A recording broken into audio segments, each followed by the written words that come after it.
poignade pour des bouteilles d'huile alimentaire. La vidéo a beaucoup tourné sur les réseaux sociaux. La rumeur court. À moins de 3 semaines du Ramadan, il y aurait pénurie en Algérie. La réalité est plus complexe, mais l'huile est bien devenue une denrée rare dans le pays. Elle est par exemple introuvable dans cette épicerie de Bab el Oued.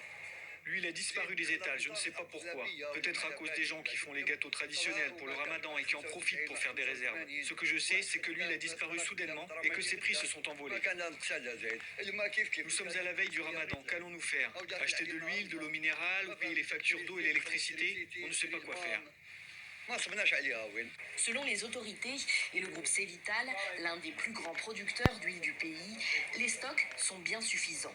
Le problème viendrait des grossistes, ces intermédiaires entre les producteurs et les revendeurs d'huile. Ils bloqueraient leurs achats pour s'opposer à la nouvelle réglementation du ministère du Commerce qui impose désormais de facturer toutes leurs transactions. Selon eux, cette nouvelle obligation d'éditer des factures entraînerait le paiement obligatoire de taxes qui se répercuterait sur le prix de l'huile achetée par les revendeurs. Les petits commerçants ne s'y retrouveraient plus.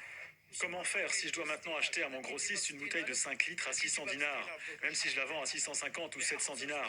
D'autant que les brigades de contrôle sont venues nous dire qu'il est interdit de la vendre à plus de 600 dinars. Mais moi j'ai des charges à payer et je dois faire un bénéfice. Du coup je préfère ne plus vendre d'huile du tout. Le prix de l'huile, comme celui d'autres denrées, le sucre par exemple, est en effet plafonné par l'État en Algérie.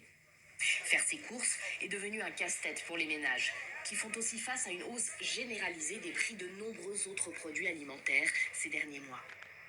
La vie est devenue très chère, mais il faut que le gouvernement fasse quelque chose pour améliorer le pouvoir d'achat des Algériens.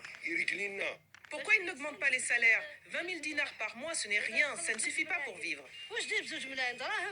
Et la